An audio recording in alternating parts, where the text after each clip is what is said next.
Imagine you're having a conversation with your friends. Now at some point in this conversation, someone's going to bring up cryptocurrencies. Now cryptocurrencies is something that everyone wants to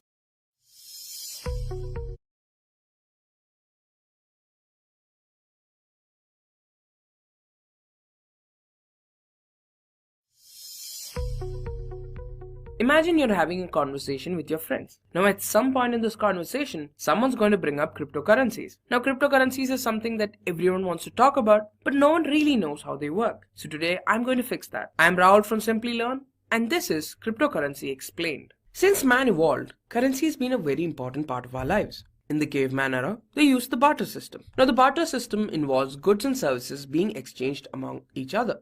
So now we have a situation where a caveman is exchanging 7 apples and getting oranges in return. Now the barter system fell out of use because it had some glaring flaws. Now these flaws include having people's requirements coincide. For example, say you have 5 apples and your friend has 5 oranges. You want some of his oranges. Now until and unless your friend has a requirement for the apples that you own, he'll not be ready to make an exchange for it. There's no common measure of value. Now since there's no common measure in terms of which value of a commodity can be expressed, there's a problem when you have to decide how many apples you're ready to trade for one orange or a mango. Not all goods can be divided or subdivided. For example, you can't divide a live animal into different smaller units. The goods cannot be transported easily. Now unlike how modern currency fits in your wallet or your mobile phone, the goods that you own cannot be taken with you everywhere you go. After realizing that the barter system didn't work very well, currency went through a few iterations. In 110 BC, an official currency was minted. In 1250 AD, gold-plated florins was introduced, and this was used across Europe. And from 1600 AD to 1900 AD, paper currency gained widespread popularity and was used across the world. This is how modern currency, as we know it, came into existence. Modern currency included paper currency and coins, credit cards, and digital wallets. For example, you have Apple Pay, Amazon Pay, Paytm, PayPal, and so on. All of this was controlled by banks and governments. Now, this means that there was a centralized regulatory authority that limited how paper currency and credit cards worked. Now, imagine the scenario of doing an online transaction. Here you're thanking your friend for paying for your lunch, and you're saying that you're sending them money to their account. Now, this transaction takes place successfully, but there are several ways where this could have gone wrong. There could have been a technical issue at the bank. For example, their systems could have been down, the machines weren't working properly, and so on. That means there's a central point of failure, which is the bank. The users' accounts could have gotten hacked. For example, there could have been a DDoS attack, or identity theft, and so on. Or the transfer limits for that account were exceeded. This is why the future of currency lies with cryptocurrency. Now imagine the transaction between two people in the future. One of them has the Bitcoin app, and there's a notification asking whether they're sure they're ready to transfer 5 Bitcoins. If yes, processing takes place. Here we're authenticating the user's identity, checking whether they have the required balance to make that transaction, and other things. Now after that's done, the payment is transferred and the payment is received. All of this happens in the matter of minutes and is as simple as that. This in turn removes all the problems of modern banking. There's no limits to the funds you can transfer, your accounts cannot be hacked, and there's no central point of failure. Now, as of 2018, there's more than 1600 cryptocurrencies available. Now, there are some popular ones like Bitcoin, Litecoin, Ethereum, and Zcash. And a new cryptocurrency crops up every single day. Now, considering how much growth they're having at the moment, there's a good chance there's plenty more to come in the upcoming years. So what exactly is cryptocurrency?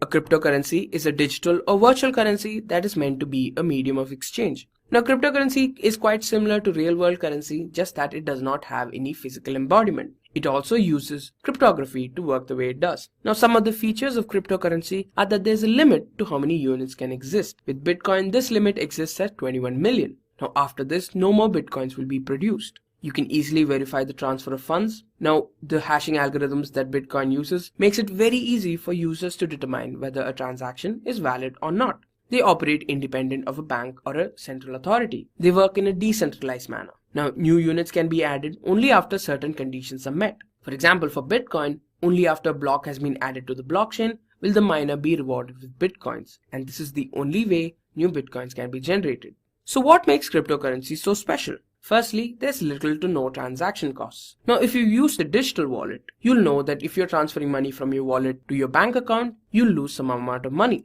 You have 24/7 access to money. You can't just walk up to your bank at 3 a.m. in the morning and say that you want to withdraw some money. There's no limits on purchases and withdrawals. There's freedom for anyone to use. For example, if you're setting up an account in your bank, you need to do some amount of paperwork and documentation. With cryptocurrencies, all of that can be avoided. International transactions are faster. Now, wire transfers take about half a day to transfer money from one place to another, but with cryptocurrencies, it only takes a matter of minutes or seconds. What's the crypto in cryptocurrencies? Crypto refers to cryptography. It's a method of using encryption and decryption to secure communication in the presence of third parties with ill intent. Now, this refers to third parties who want to steal your data or want to eavesdrop on your conversation.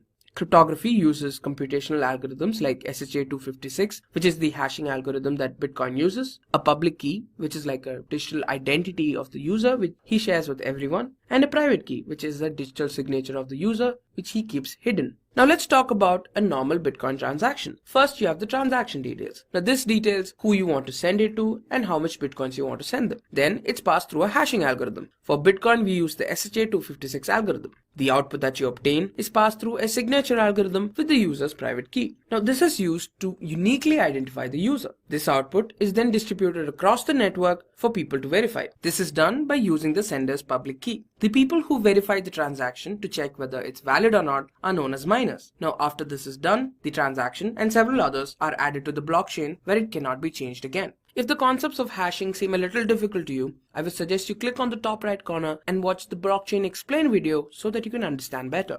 Now the SHA-256 algorithm, like I told you earlier, looks something like this.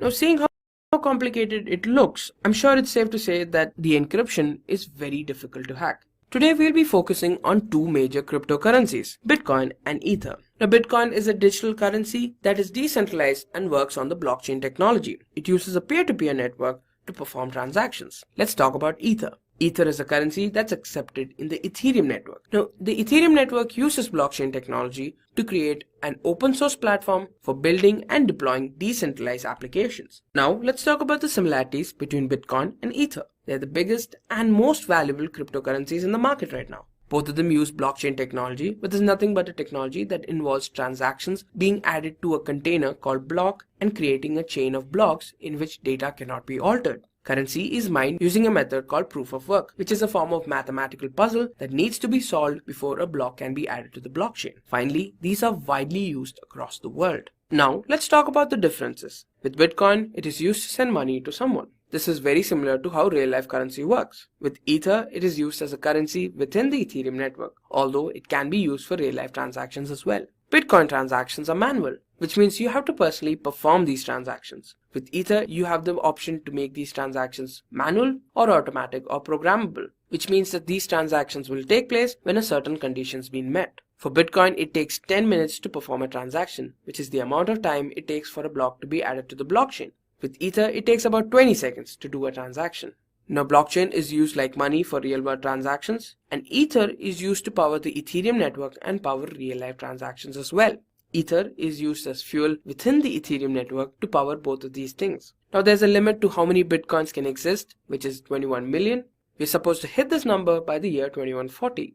Ether is expected to be around for a while, but not to exceed 100 million units. Now, Bitcoin is used for transactions involving goods and services, and Ether uses blockchain technology to create a ledger to trigger a transaction when a certain condition is met. For Bitcoin, we use an algorithm called SHA-256 for hashing, and with Ethereum, we use ET-hash. As of June, an algorithm called SHA-256 for hashing, and with